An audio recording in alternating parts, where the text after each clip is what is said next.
All right, let's get this garbage truck on a roll. All right, let's do it.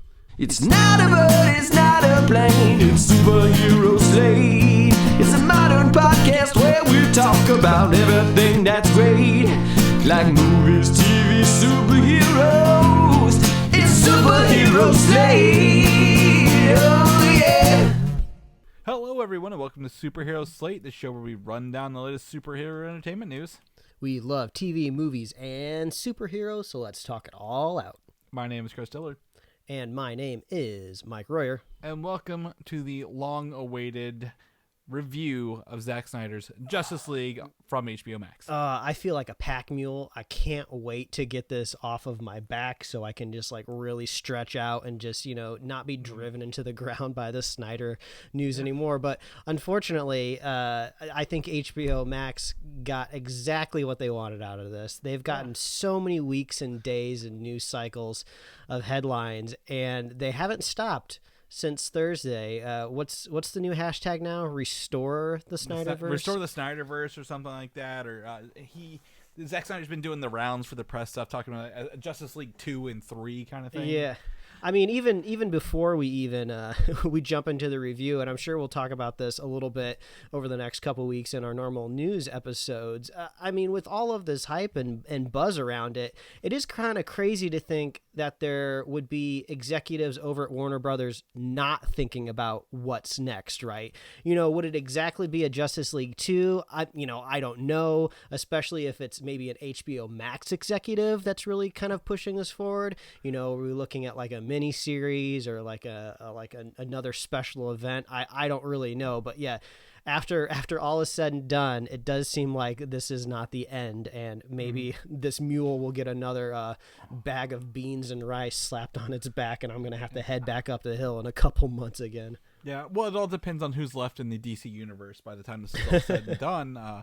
As we know, Ben Affleck has left the role of Batman. Henry Cavill hasn't made a Superman movie since 2013.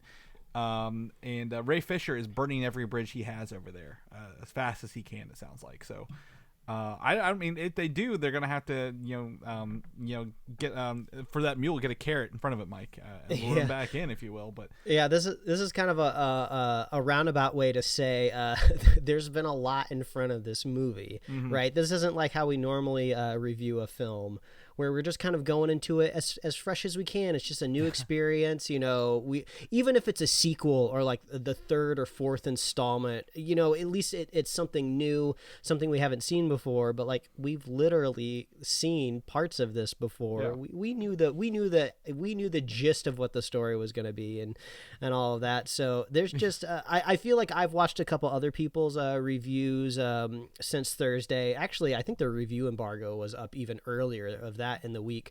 Yeah. So a lot of people, basically every review has a preamble in front of it of just people have to explain their relationship to Zack Snyder and his films. So I feel like we can lay that out real quick. And but if you really want a historical representation, we have spoiler casts of Batman vs Superman, Justice League, Batman vs Superman, the extended cut, the ultimate cut. Yeah. We are no stranger to reviewing Zack Snyder's movies twice, which is minor changes. Yeah, yes, exactly. So I mean, this movie is 4 hours long, and that's not even rounding up, Chris. That's actually underselling. Yes, it's like 4 hours, maybe 3 minutes, I think, technically on the runtime. 4 and 1, I believe, is what it says. 4, 1 and some seconds, if you want to get specific, but. Yeah, usually we try to go radio silence after we watch one of these, and we kind of reconvene on Sundays to really kind of do the debrief of what happened. But we cheated a little bit. We hopped into the group chat because I feel like how can you wait? I mean, there's just really, I didn't want to forget. Like, I took notes. I have 3.5 pages of notes on a legal pad because how else am I going to retain 4 hours of a movie? Well, right. This is one of those things that's also literally been over our head since we went to Comic-Con San Diego together, where there were banners flying in the air literally above our head in 2019. So this is not something that we were gonna like. Again, this is not a brand new movie, right? We knew most of this going into it, so I feel like we could cheat and be like, yeah, it's fine. It's cool.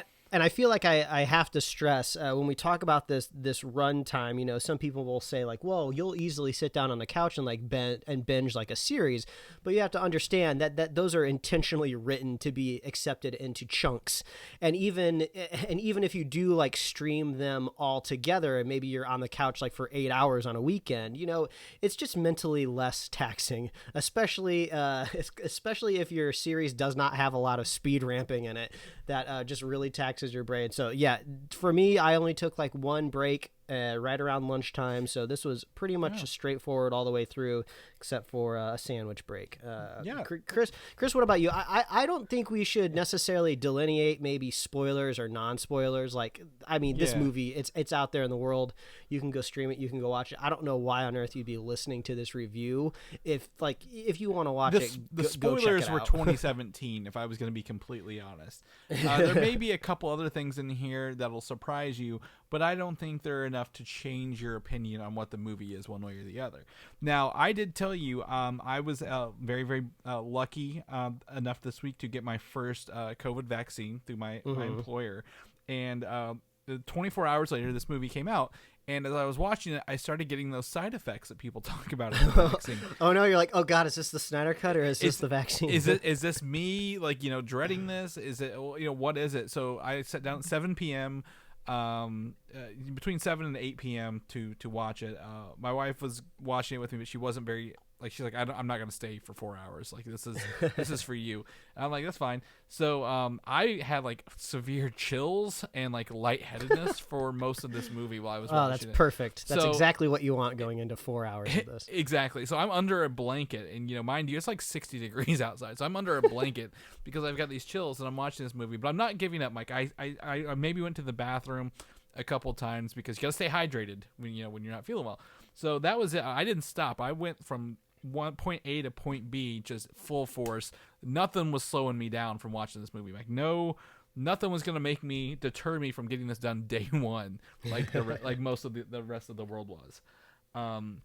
But at the end of the day, when the movie stopped, actually most of my symptoms were gone. So it was thankfully just you were a small cured. burst. Yeah. Oh my gosh, what can't the Snyder Cut do? I don't know. I at this point I really don't know. But yeah, so I was able to watch it at home. Through I believe it was through either my Xbox or I think it was the Apple TV, because this has Atmos in it. But I did not turn on my sinking lights. And why did I not turn on my sinking lights, Mike? Because two sides of my TV are just black. Because of the ratio this movie's in. And we've talked about this before. Yeah, that's right. I didn't even think about how like your like glowing lights around your TV do just kind of look at those edge averages, and it would just be black around there. So literally the top would be the only thing glowing, and I'm like, I can't do that. So I didn't get a full experience like I would like watching something else. The other thing that came out this week, Falcon and Winter Soldier, where I was able to do everything all at the same time, but at the same time I still able to turn off the distractions, not be on my phone, and watch this in one full go. So that was knock on wood fun. I will say the first time I went to the bathroom was 1 hour and 8 minutes into this movie, and you know how I know this? Because my wife said, "Oh my God, there's 2 hours and 52 minutes left of this," and I was like, Chris, "Yes, 1 hour and 8 minutes." If I look through my notes, I believe that was coincidentally around the most bizarre moment of the movie that featured a lot of floating hot dogs, and I think we might get to that at some point in our review. We'll talk about that. But yeah, that was about an hour in. Yeah. So you saw that and like, I've had enough. I gotta go take a piss. Yeah. Oh my, I'm so hungry right now. Why am I hungry? But there is a lot of differences between the original 2 hour movie and this 4 hour version, and we have linked crazily enough BuzzFeed in our show notes to show 43 big Snyder Cut differences, which we'll talk. I mean, the differences aren't really why we're here to talk. We're really here to talk about review the movie. But if you're looking for those granular details that say, hey, this was the original versus this, that link will give you some of those details if you just kind of want to dive through it. But if you watch, I mean, because I have not, and I'm gonna be honest, I've not watched Justice League 2017 since it came out in theaters, Mike.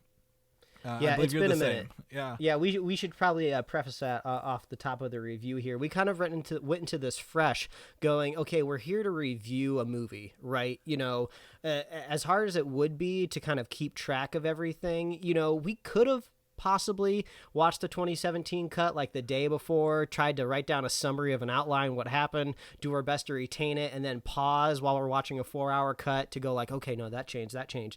You know, there's other people out there that specialize in that type of thing, and I'm actually really looking forward to all of these kind of like video essays and think pieces that people are going to be making over the next couple of months that really dive into the granular differences. And I'm personally looking for unbiased people, right? Because I mean, the Snyder fandom, I mean, it's the closest thing that feels like the console wars back when we were kids, right? When like kids were killing each other on the playground, defending like their PlayStation and the Xbox, and for no reason at all. I mean, like not for good reasons, just because that's what they had at home. Kind of thing. Yeah, exactly. So I feel like there's a lot of blood out there on the ground when it comes to talking to this movie. So I think we'll do our best, even though I think it's safe to say, let's just go ahead and jump in. And I'll be the first to say that, you know, I haven't been a big fan of Snyder's stuff here in the DC universe. I mean, Man of Steel was okay.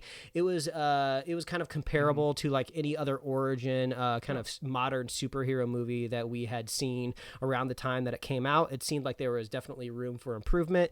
And then Batman vs Superman came out, and there was no redeeming that movie in my mind. I hated it. There were some cool parts in it. You know, I enjoyed some of the Batman fight scenes. Some of the look is cool. Like, I know some people can be just fans of Snyder's visuals on its own. I would say once you stretch that visual style and aesthetic to 4 hours, it'll burn your eyeballs out, and I just could not handle any more of it about halfway through it.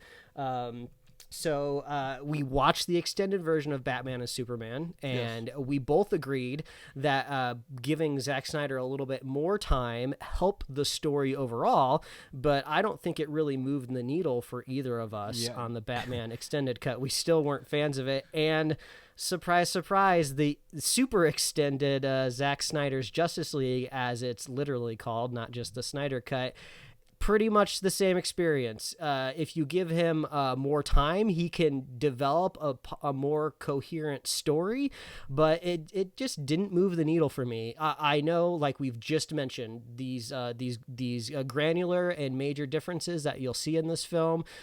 Some I would say are pretty substantial, especially the Flash at the end of the movie into the third act. That's a pretty big change from what happened in the 2017 version. So I'm not going to say that there's not big story moments that have moved around, but overall this was pretty much the same movie for me, right? You know, all of the actors are pretty much giving the same performance. You know, they'll speak literally different words depending on what version you're watching, but you're pretty much getting the same versions of the characters, but in the Snyder cut you're just getting a little bit more of them. Sometimes I don't think more was better. I've seen a lot of people preaching over this ATM scene with Cyborg that was included in the Snyder cut, and I wasn't overall all that impressed about it, because I think Cyborg's kind of mind palace is kind of weird to begin with, and I don't know why he just randomly picked this woman to help her with her problems and give her this bank prize. It just kind of seemed like this unmotivated way to show that Cyborg's a good guy, but it's just like, we already know he's a good guy, because earlier you showed him changing the grades of one of his schoolmates because his mom died. So it's just like, I already kind of got that. So and you see a lot of that in this cut of the version, right? Like, if we actually got to see Zack Snyder's theatrical cut, maybe I'd be a little bit more enthusiastic here on the spoiler cast. But it's like, for example, there's a scene where Wonder Woman has to light a torch, and we get to see her just go up to the workbench. She picks out what fabric she wants to use. She wraps it around the torch. She gets the lighter fluid, and then she lights it. And it's just like, I know it just seems like trivial, but it's just like, you don't need all of that like fat and fluff in the movie, right? There's a whole lot of that where some people might say like, oh, but you're adding character and atmosphere to it, but it's just like, this is 4 hours long. Like, I even struggle to say, are we even reviewing a movie at this point in time, right? Like, what even is this?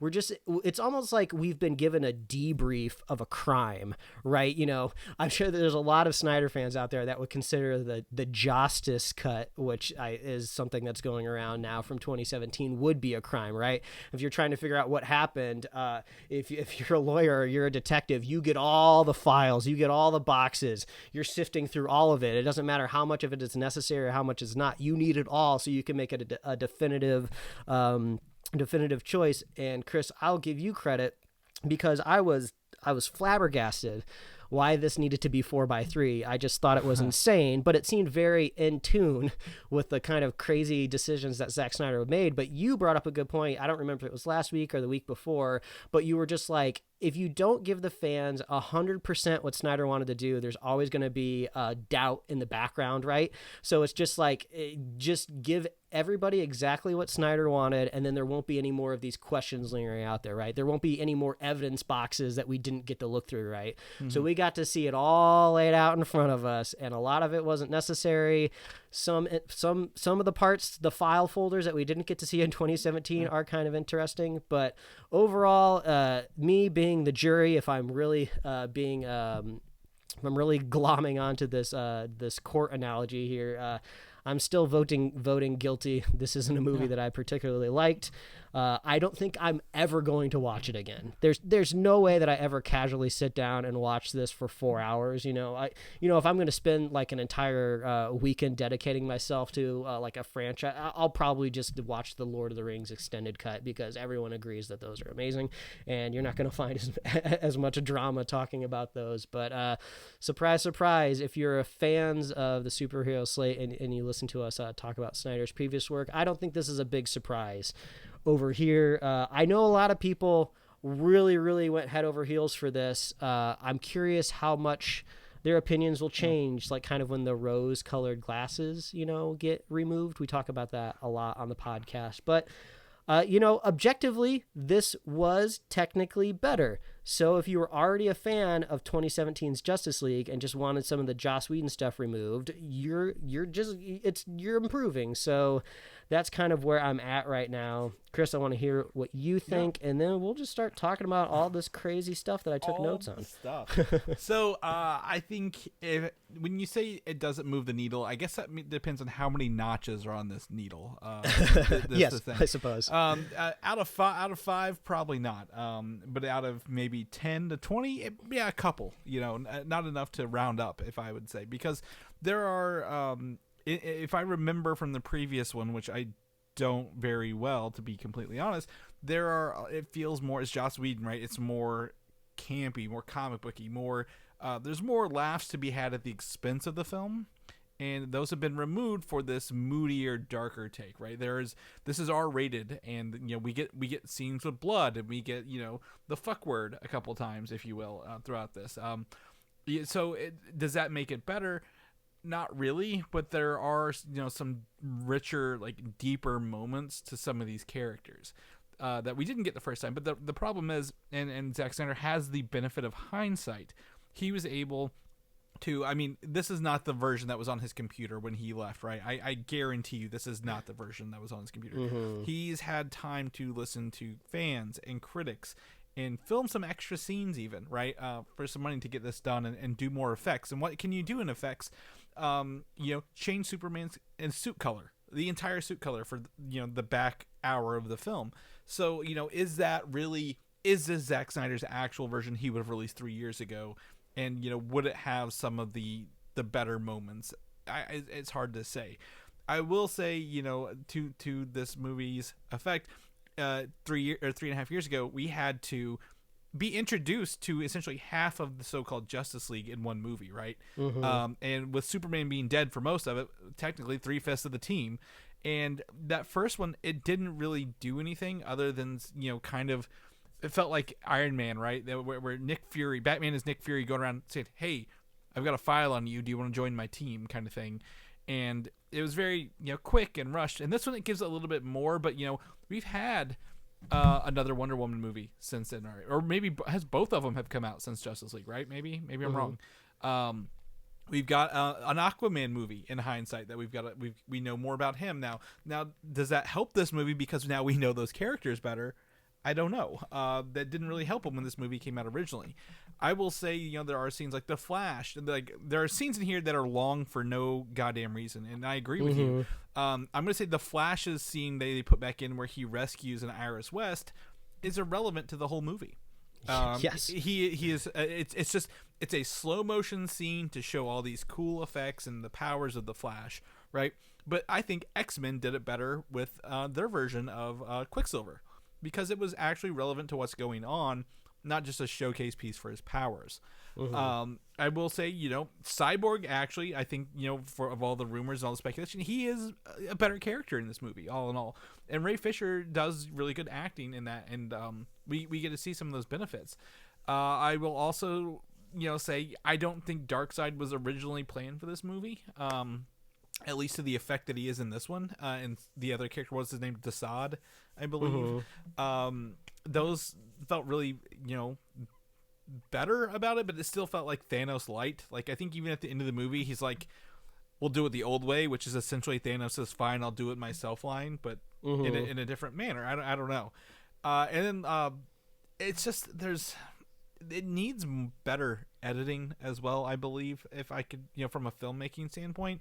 I think he's got nice beats that he's planned out in his head and written down, but they don't flow together. It's not as cohesive as I think he thinks it is.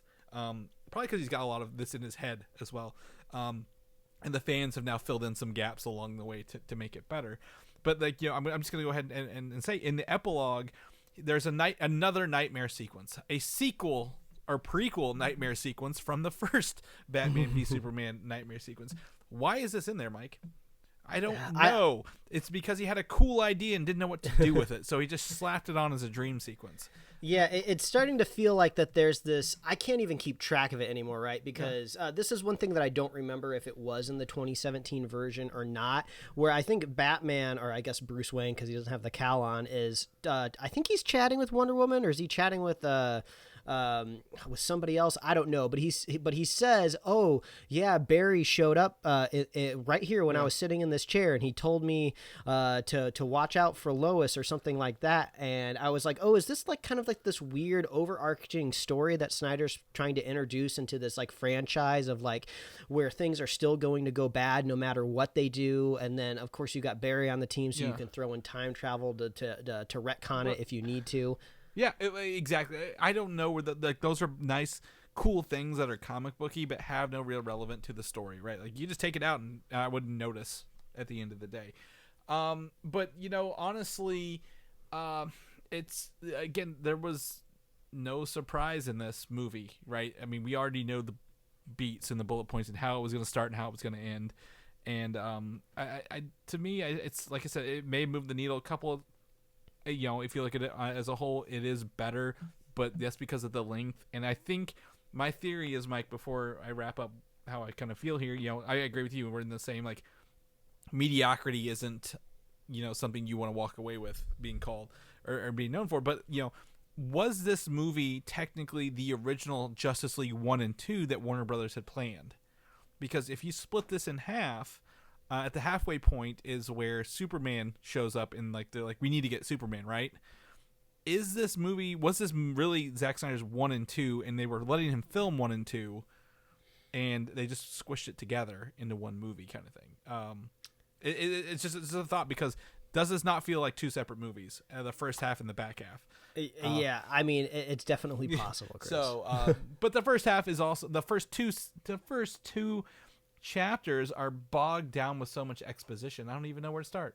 So, objectively, it is a like we talked about with with Justice League the first time. It's a mediocre movie, and making it longer does give us more, but at the same time, it doesn't elevate it to a whole new tier of film or anything in the world as a whole. But compared to what was before it, yeah, it's better, but not compared to the outside of the Snyderverse bubble, if you will, or Zack Snyder bubble. So that's where I sit, if you will. Yeah. I feel like maybe a good place to start here is to talk about maybe some of the new characters, because you already briefly touched on Darkseid. So yes. I think a lot of people were expecting, Darkseid's going to be in this movie. I'm actually slightly impressed about how Darkseid was able to be weaved into the movie. Of course, we'll never know exactly what his original role in this original cut was supposed to be. Do we think Joss is the one responsible for totally wiping him out of the movie and just literally like copying and pasting Steppenwolf over the top of him? Who knows? Because one big change that happened is the flashback scene to when they originally invaded Earth. Yeah. Is it thousands of years ago? Is it like prehistoric? Like, I know it's not prehistoric Earth, but like there still seems to be because they talk about human tribes. Right. So is this kind of like a medieval era when this I would say invasion happens? I go farther back. I honestly, I mean, the way the humans looked in there, they didn't look very like. This looked like, maybe pre-biblical times, even, like, kind of thing. Like, that's how old it was, because they were very rugged. Like, it kind of actually gave me a Lord of the Rings vibe with them. Like, they had like bone crowns above their heads and stuff like that. Yeah, kind of seemed like Viking-esque era. So, still humanity exists. This would have been, written in a history book somewhere. But instead of a Steppenwolf showing up to Earth, it's Darkseid, and he shows up. And so we really get to see, from what I remember, kind of the same scene, but I believe it's a little stretched out. We get to see Hercules do a lot more lightning. I feel like I don't remember as much lightning in the original cut, so that was kind of cool. Hercules was only like a flash in the first one. I remember that actor being like, I don't even know if I'm going to be in the Joss Whedon cut, because I think they cut out like the powered people, even like a actual Green Lantern. Which I'm sure you're going to mention here, has a face and is actively fighting Darkseid in this one. Yeah, and I don't know if just because that far back in time, there's not a lot of fun props for him to make, but he was just kind of shooting green stuff, right? We didn't really get to see him make a tree or a space car or something out of his lantern and like swing it at people. It was just kind of green energy blasts. So I feel like that's where we get to see the most of Darkseid, right? In like kind of one continuous shot. So that was kind of interesting. I was hoping we would get maybe his 90-degree turning laser beams a little bit more prominent, but we just kind of get to see him do that underwater, which I thought was kind of a bummer, because I was like, oh, that's kind of one of the cooler things about Darkseid is he has these like physics-defying laser beam eyes that don't really make a lot of sense, but they look so cool, especially drawn on a comic book. I mean, what a great way to make compositions just with like these lines that go all around the page. And it's really it's one of his like fun moves in the Injustice video games, like the fighting games. Like he has those abilities, like, or maybe it's Injustice or Mortal Kombat versus DC, whichever one he's in, but he has those, and you're like, oh, that's awesome to use as a move, kind of thing. And like he did it once in this. Sadly. Yeah, and then we can kind of dovetail from Darkseid onto the new. It seems to be a new addition was Desaad. I feel like I don't recall Desaad in the previous version. You are correct, Desaad, and then the other one who didn't say anything was Granny Goodness on the other side, which is from the New Gods kind of thing. Yeah. And I'll give props. I do like the effect that they added to this of kind of I called him melty Desaad, where he's kind of speaking through. Is that supposed to be like a shard wall from like the reactor at Chernobyl? What is that, like the elephant's foot? Is that what they call it? Well, I think that shard was something that he brought with him. It looks like it's whatever element it is, maybe from the New Gods planets. I wasn't sure. I wasn't sure if it was just like a core of radiation, or he wanted to stick the boxes in, or I think he used I think they used the radiation, he said, to hide their presence on Earth. Gotcha. Because that's why they couldn't find, like, Batman couldn't find him with his satellites, being the smartest man that he is, apparently. Yeah, but I did like the effect, and I think if you go all the way back to the Man of Steel review, I also kind of enjoyed kind of the alien kind of display technology of like those little kind of like pins that jumped up and down. So there is some cool visual language in this, and they did a really cool job showing Desaad through that melty kind of obelisk that I thought was pretty cool. And then to round off the villains, you have Steppenwolf that looks like what does he look like, right? Does he look like he kind of looks like a wind chime, like somebody threw a bunch of wind chimes together? Well, you always talked about Cyborg looking like a graphics card. I think this looks like the competing graphics card armor, where everything, like I was always distracted when he was on screen because everything was always moving, right? Something on his armor was always like twitching, and I'm like, is that supposed to happen? Like, And then every time someone touched him, I'm like, they're gonna get cut. Like those are blades. Like, why are we not seeing this? Because he's a sharp looking dude. Yeah, it kind of paid off. The suit of armor paid off at two moments in the film for me. One, when he gets shot by a bunch of arrows from the Amazons, and he kind of just like, I guess, raises the hair on his body and kind of breaks off all the things. I was like, oh, that's cool. And then when he finally gets to FaceTime with Darkseid later in the movie, he kind of takes down his hair, if you will, and you kind of get to see his fleshy bones and face. Which is actually, like, shows that his head is that shape rather than just the helmet, which I think was the original. Yeah, and we get to see all of those horns either cut or broken off of his body, so it does help to know that they are connected to his head because it makes it more brutal. They're very brittle, apparently. I mean, honestly, they're very brittle. But yeah, I mean, I think I don't remember until I'm looking at this BuzzFeed article. You have it up here for reference. The theatrical version of Steppenwolf, I didn't care about. I don't remember him at all, and his humanoid look is fine, whatever. But I mean, I think this one, whatever he looks like, he's got like no nose kind of thing going on, but I think he was more memorable as this version versus the original. Yeah, like, they added more humanity to Steppenwolf in this version of the film because we understand that he's kind of going for this redemption.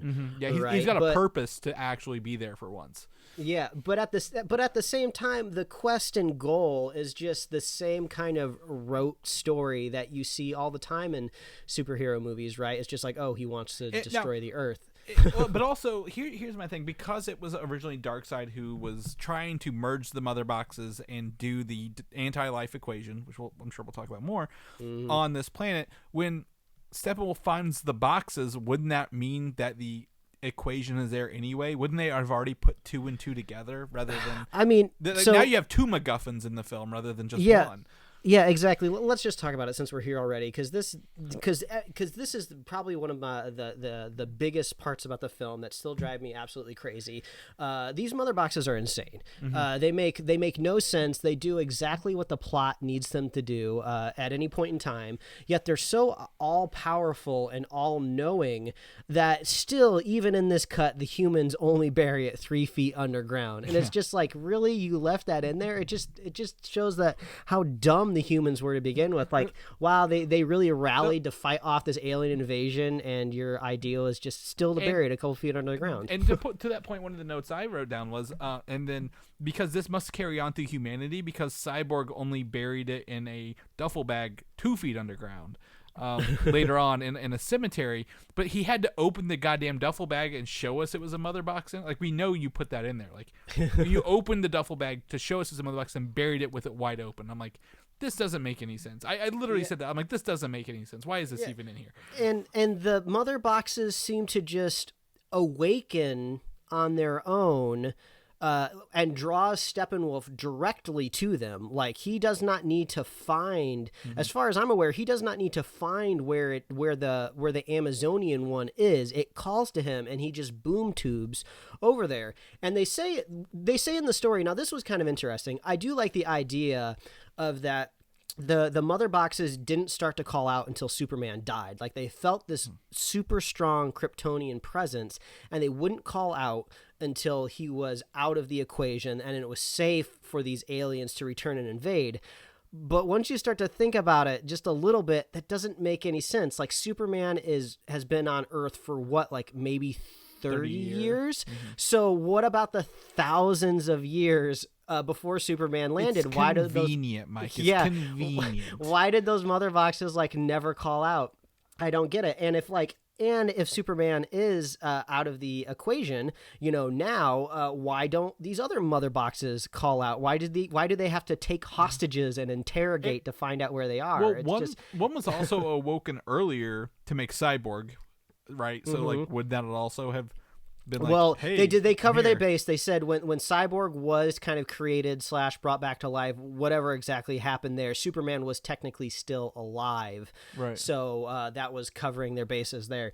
And then, since the mother boxes can, either save Cyborg, bring him back to life, transform him. I don't know exactly. What can these things do, Mike? They bring. I totally forgot that the mother boxes were the linchpin to bringing Superman back to life. Like we said, it's been a while since we watched the original cut of the Justice Justice League. What a crazy contrived way to bring Superman back to life. It was so weird. It's just like, okay, you put him on a spaceship, we're gonna throw the mother box in there, but it needs to hit the water right at the same time when the Flash throws electricity at it because the mother boxes need to be powered. But I thought they were like these like super powerful, all-knowing things, but that you still got to plug them into the wall to get them working. It was just like, it's not just, I won't just rag on Zack Snyder. I had a very similar problem to how Vision was created in Age of Ultron. It's just this crazy, contrived, just happenstance, just coalescent of events that create just an amazing thing. And it's just like, why are you working so hard to make this one thing happen? Well, you just creatively find a better way to do it. And I know people are shouting like, well, why don't you recommend something? It's just like, well, I'm not a screenwriter that's getting paid, like hundreds of thousands of dollars to figure this out. The way that this would have worked, and the way Age of Ultron works, is each box would have had, maybe if they like, each box has a different purpose. Because the box that brought Superman back to life is the one that actually gave Cyborg his body. So maybe blue is like, the box of life. And then the yellow one is like, the box of, I guess defense or weaponry. And then the red one's, the other one, I guess. Because each box, they each have a color, but what does that mean? Nothing. Yeah, they're exactly. All they're going to merge, and all their colors are going to form the color white later, is all it means. And apparently, when Steppenwolf gets two of them, this scene was really confusing, and I don't know if anybody has the answers or if it was all subtext and I was just too tired to see it. When he gets two mother boxes kind of plugged into this slate, this monolith, if you will, Steppenwolf is like, has a vision. Like the mother boxes present him a vision of the anti-life equation, right? Is that what's happening there? Because that's when he has the epiphany of like the equations on this planet. But is the equation literally the lines that are drawn on the ground that Darkseid smashed there thousands of years ago? I was very confused on what exactly was happening. As a non-DC reader, I cannot give you an answer, but I'm sure that's in the comic book somewhere. I think it only alerted him. The reason I get this is because the boxes have that history of why they were there to begin with. Because they were brought there, right? Like they had the other Desaad-looking dudes, wizards, trying to make them happen. I think they shared that memory with them, but like, I don't know what the equation is, what it does, why is it an equation?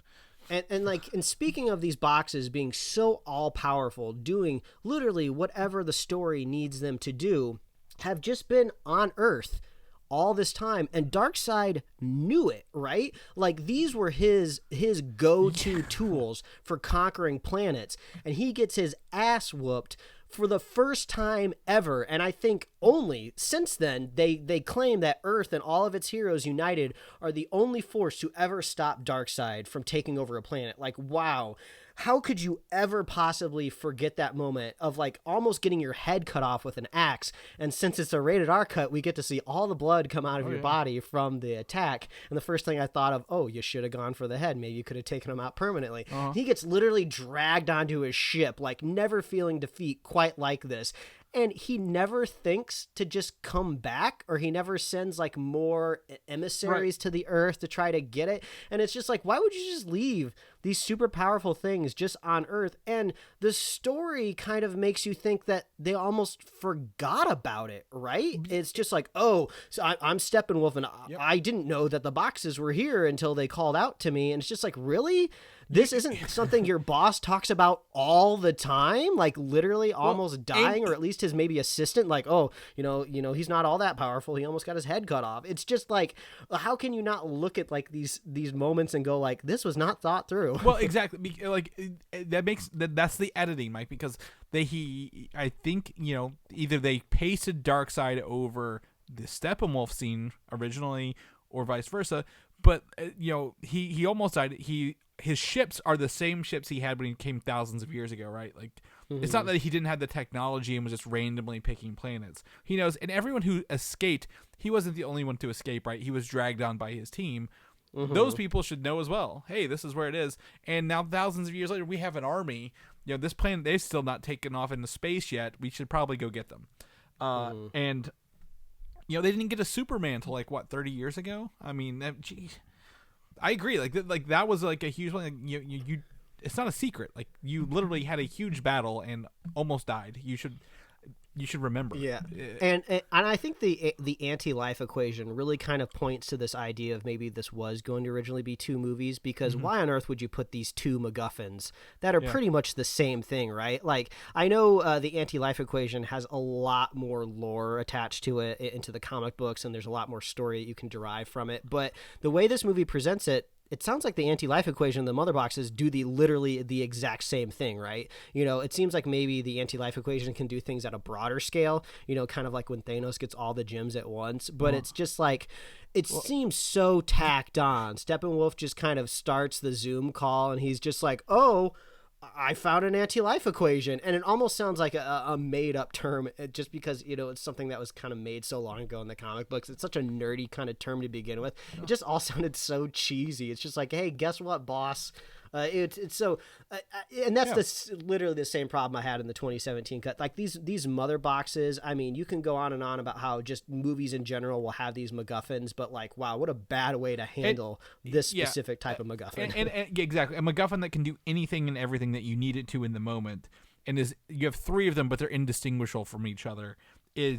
Is just a problem. And the rules aren't clear, because yes, we hinted earlier in the movie that the Flash kind of needs to shoot electricity at it to do things, but like, why does Cyborg have to go inside of the three cubes and wrap up his emotional story arc to break the cubes apart, right? You know, didn't they just shoot lightning at it to break? I'm trying to remember how the cubes were broken up in that flashback scene. I thought it was just like Hercules throwed some lightning at it, and maybe somebody shot an arrow, and somebody punched it. They didn't and they came synchronize it. I don't know if maybe they killed the wizards who were doing it or whatever. Yeah, it just seemed like so cheesy. Like, oh, how should our character break up these boxes at the very end? How about he has an emotional realization, and that's what does it. He has to like merge with the boxes. And I shared the video clip with the group chat.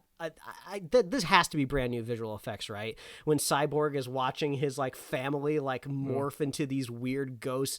What a bizarre looking effect. That I mean, I understand visual effects artists work really, really hard and often are constrained to a timeline, but they were asked to do that, and it felt like a half a day, because that just looked like something your dog would leave in the backyard. There's like no excuse for that weird effect. That's something you would see like maybe like on the X-Files, when they used all of their production budget like on the season finale to do some special effects. Well, exactly. And my guess is they had that scene filmed with those three actors together, and then they couldn't get them back, so they're like, how do we do this? Oh, just CGI them into these creatures or whatever. And what a critical moment in your film to go with the weirdest visual effect in the entire film. And speaking of visual effects, I am very, very R-rated fucking happy that we didn't have to see Superman's weird ass fucking upper lip and chin from the first one, right? Like, not once was I taken out of the movie because of the bad CGI for the mustache cut, Mike. That's what we needed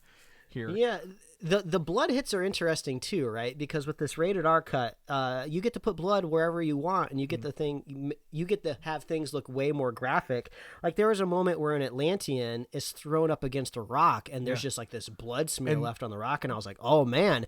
But then also later in the movie, he throws like the janitor up against a wall, and the janitor's like still like kind of alive, and I'm just like, okay, well, that guy would definitely be 100% dead, because an Atlantean threw blood on a rock, and this is just a human. He shouldn't even be moving afterwards. He should be smashed to pieces.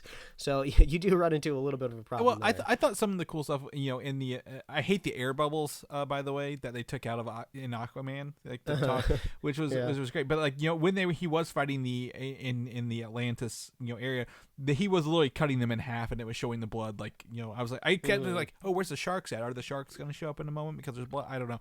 But you know, Aquaman really didn't use his powers a whole lot in this movie. I just want to put that for Aquaman to control the sea and sea creatures, right? He just used his trident to make some waves every once in a while. Yeah, and I realize this might be a criticism that probably could have been levied on the 2017 movie, because as we said a million times, I don't remember what happened where, but when Aquaman shows up at the end of the fight under the striker tunnels. Oh yeah, when he's in the water.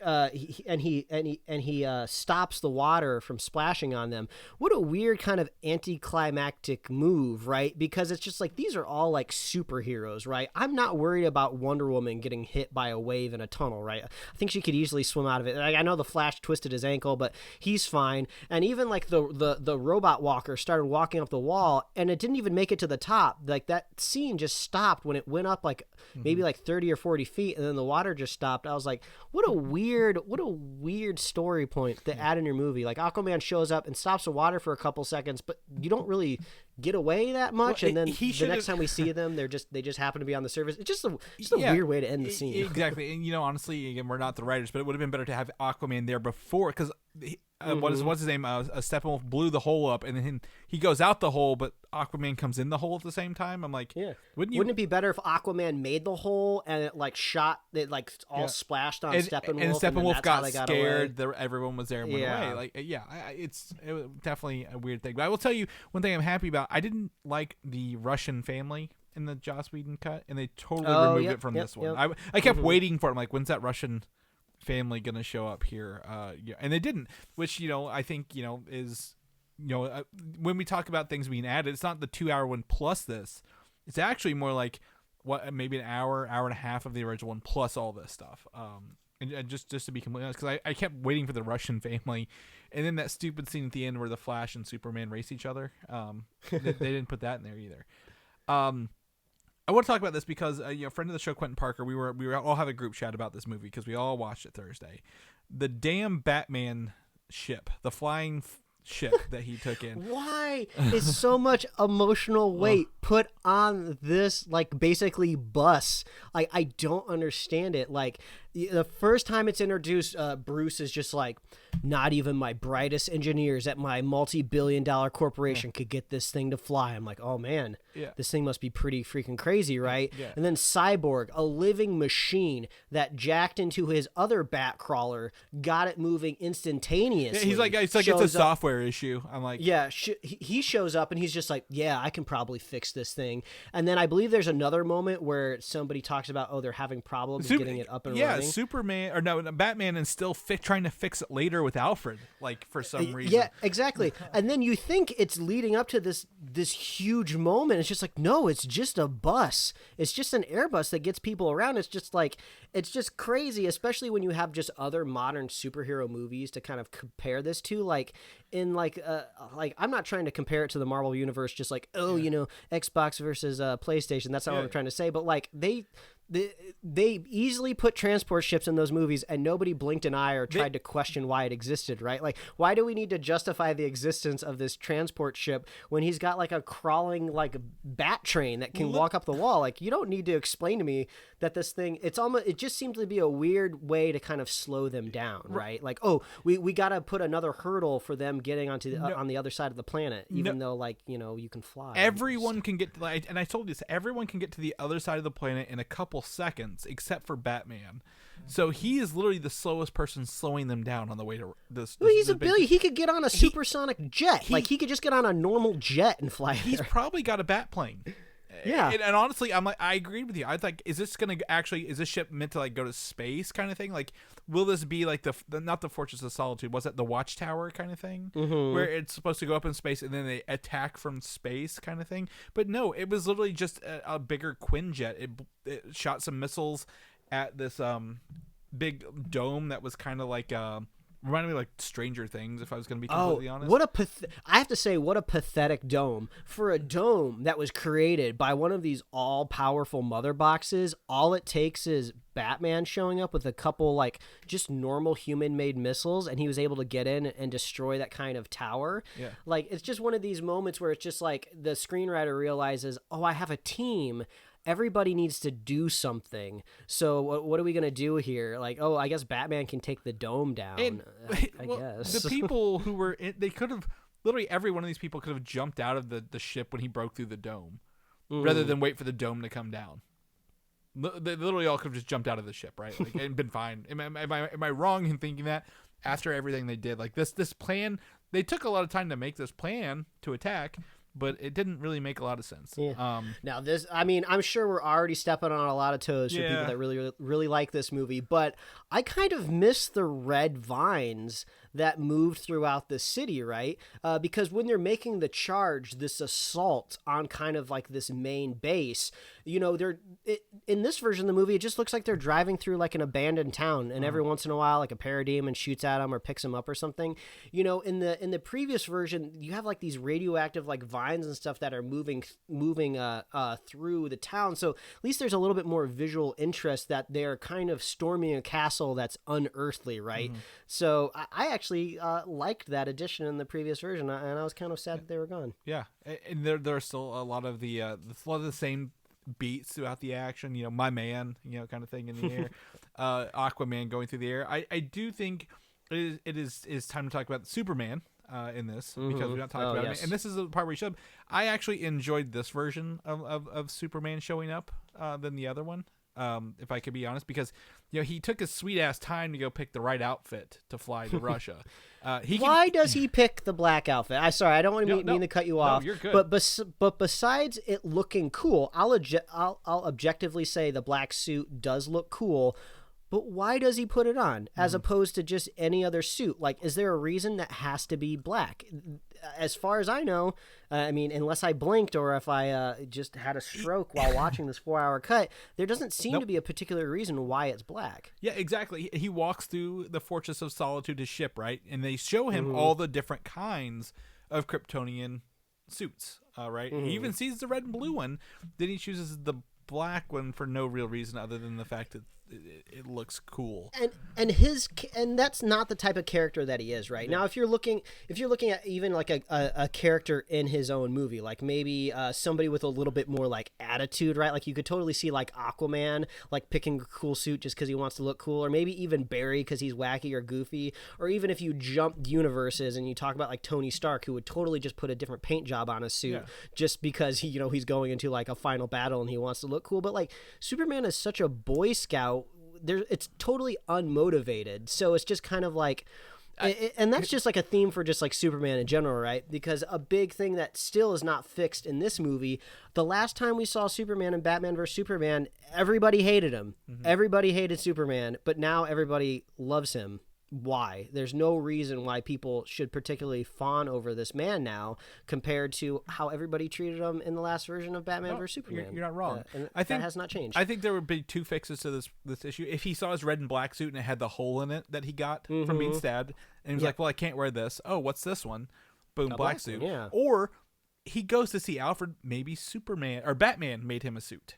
Yes, that's true. And then it could be like a funny, I think doesn't even Superman make a joke where he talks, or somebody makes a joke about like, oh, how Batman would want it all in black, right? There's some sort of like all black joke with Batman. So you could bring that up again and be like, oh, of course it's all black. Yeah, Batman fixed your torn suit, but he made it Batman colors because that's what he is. It's just really it's a visual effect that adds nothing to the to the story point. But and they make Bruce such a Superman fanboy in this movie, and I could totally see Bruce having admiration and respecting what Superman has done, but they make him such a fanboy in this film where he's just always fawning over the idea of Superman, and that would make a lot of sense that he would make a suit for him in this version, even though I don't particularly like that weird characterization of Bruce. Like Batman is always just kind of like this mysterious character in almost every iteration of him, from comic books to movies to cartoons, where he actively tries not to care about people. Even if he does, he's almost kind of like there's a scene in Parks and Recreation where Ron Swanson will intentionally call people by the wrong name when he feels like they're getting a little too chummy, even though he's not a particularly awful person. He's not evil. I imagine Bruce Wayne and Batman very similar to that. So it's just so weird to see him just like, oh God, Clark, Superman, I love him so much. He's so dreamy. I just want to make him a suit.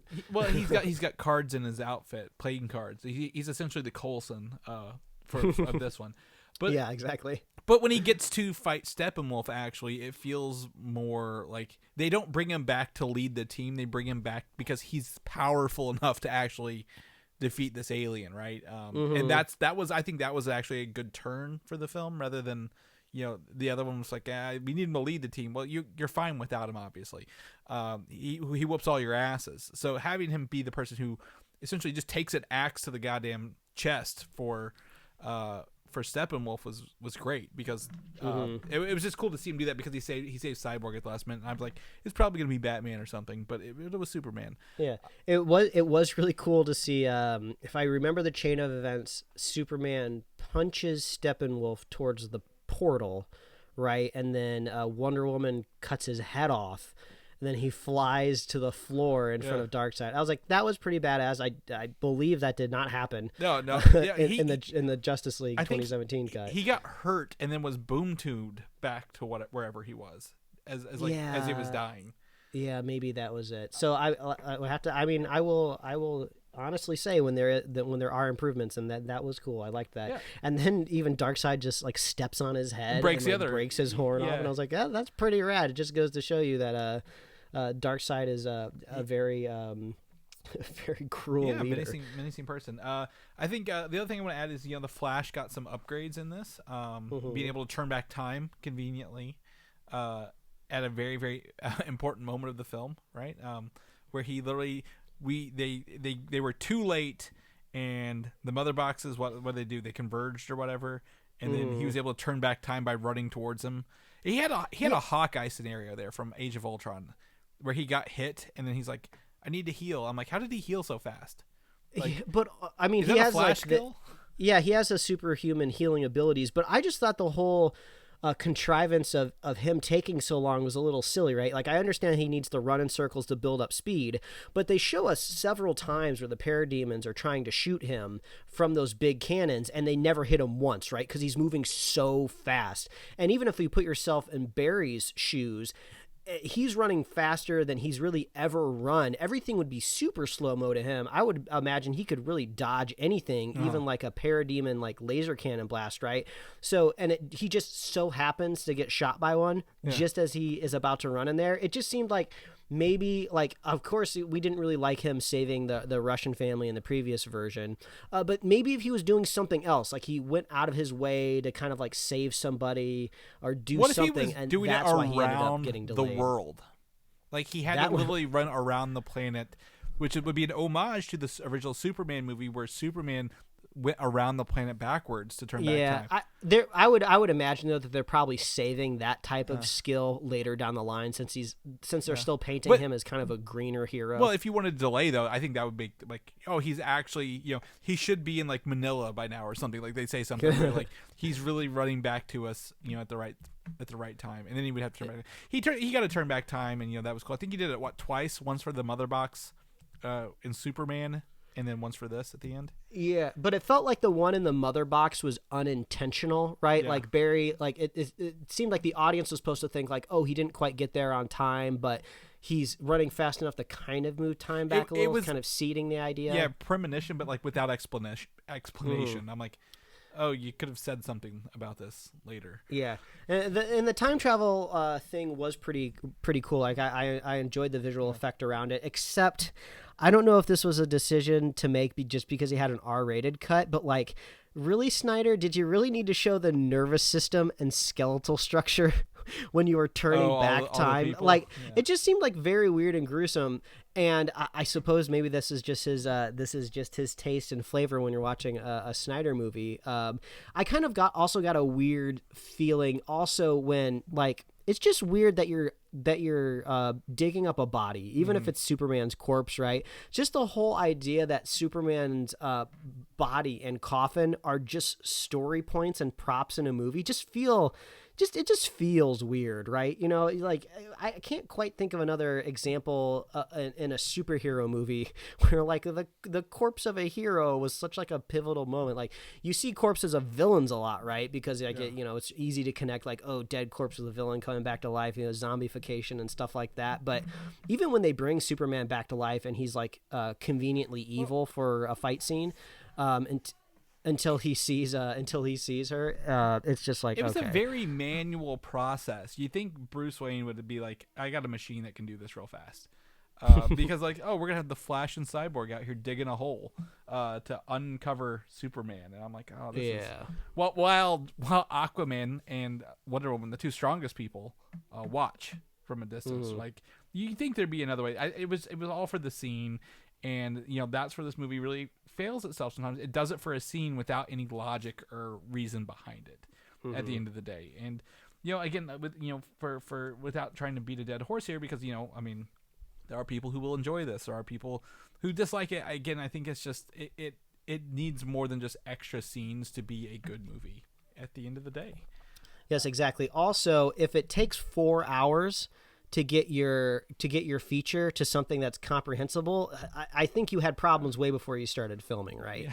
So who knows? People will say, oh, it's supposed to be 2 movies. I have to say, if I went in to a theater and watched the first 2 hours of the Snyder Cut, I wouldn't be very entertained, right? Like, really, that's your big third act surprise, is like you fight Superman. Like, no one expects Superman to kill anybody. Like, we know he's not going to be evil forever. So that's I feel like they wouldn't even get that far in the first movie, because that's what was it, the last 2 Hunger Games, like the first one's all building up to the last battle. Like, they don't do anything, they're just dopey and mopey for the whole movie. I feel like they would do that, like Warner Brothers do that. But I want to talk about 2 things before we end, Mike. Can I get 2 more things? Yes, I have one thing too. Okay. So we'll see if one of your 2 things is what we should be talking about. The first one is Martian Manhunter.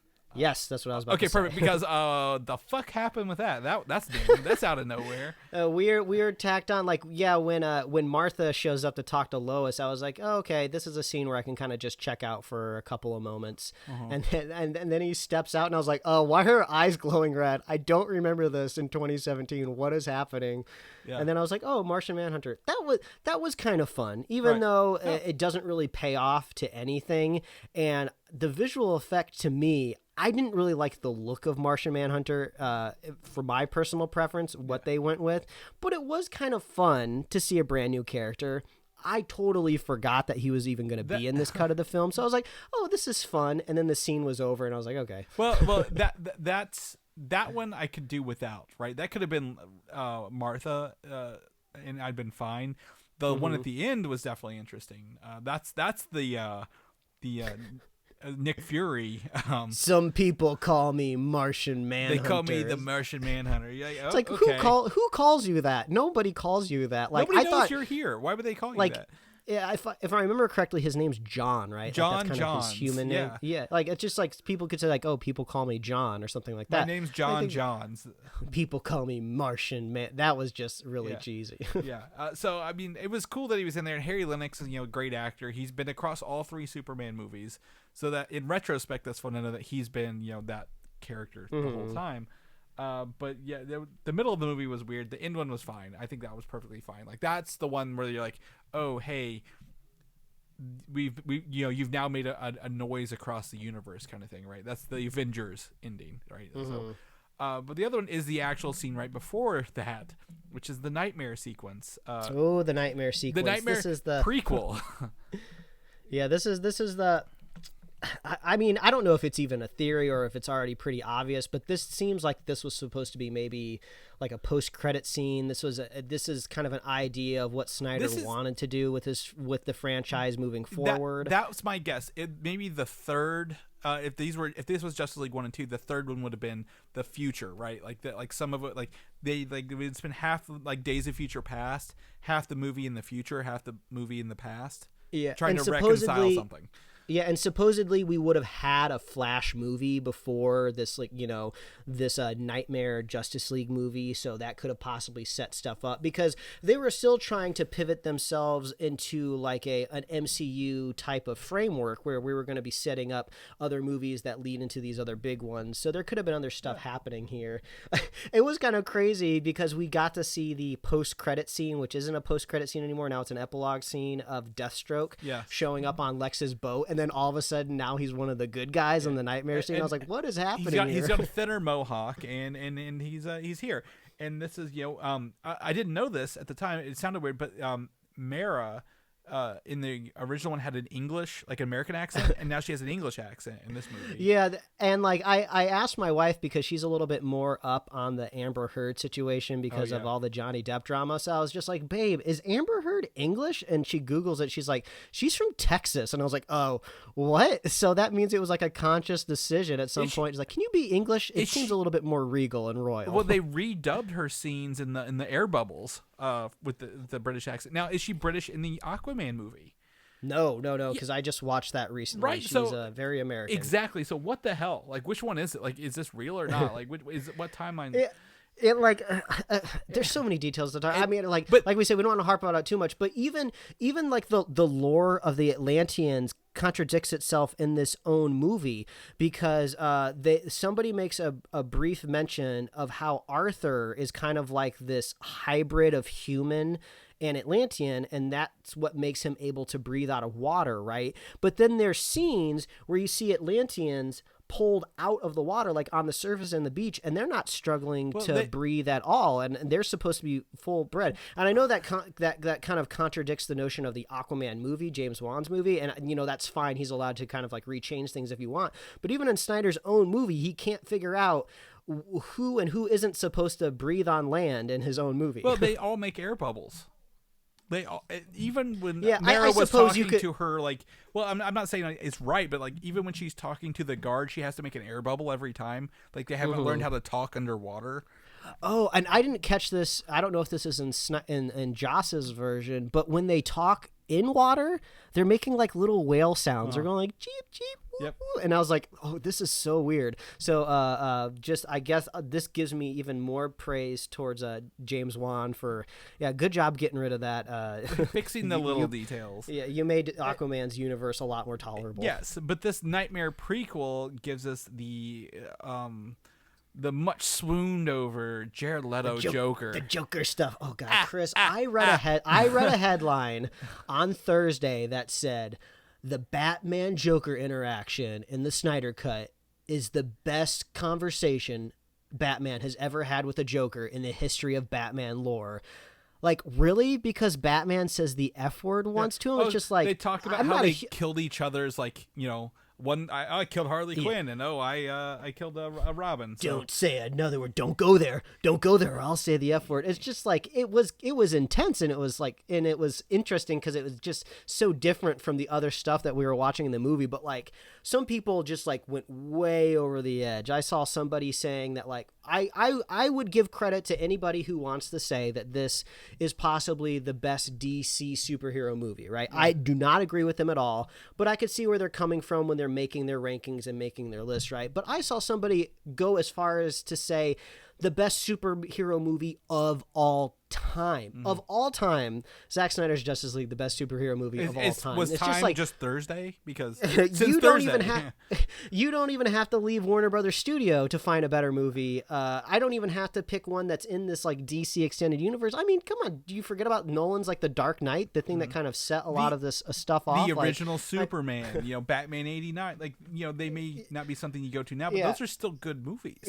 Yeah. So those are the rose-colored glasses that we talk about this a lot on the show. It's just like you are totally allowed to like this movie, but you got to cool it on the hyperbole, right? I understand that you're going for retweets and likes, but it's just like, come on, people, just get a little bit of perspective. Well, yeah, and that whole scene's weird, and it doesn't line up with the other nightmare sequence he had from Batman v Superman. But I will say, because I know you're a big fan of this scene, Mike, probably the best scene of any movie ever made of all time, actually. Ever written. There's more Jared Leto Joker stuff will be added to the Justice is Gray edition re-release of this. So. Are they real? Oh, I think we're talking about that in the news. Yes, we will be talking about that in the news episode. But there will be another release of this called the Justice is Gray edition. There's no time frame. But how we saw Jared Leto in the straight jacket photos and like the... Is that going to be the We Live in a Society cut since we didn't see that in this? I hope so, because we live in a society apparently, but this movie... Okay, so even if we have to extrapolate on this scene and assume that this could go forward, or if it could, what it did, why does everything always have to be on the outskirts of a city, right? Like, why do I just assumed it was Metropolis or Gotham in the background. Why do we care? At this point in time, the entire planet's been destroyed into a wasteland. It's the same background. They just reused it. Yeah. Why do we care so much about a city in the distance, right? The movies like with these big tentpole budgets, like they have the ability to go to different parts of planet Earth, different cities and stuff like that. It's just like, why are we always on like a deserted highway moving into the city, right? Give me something a little different. Are you on the BuzzFeed article still?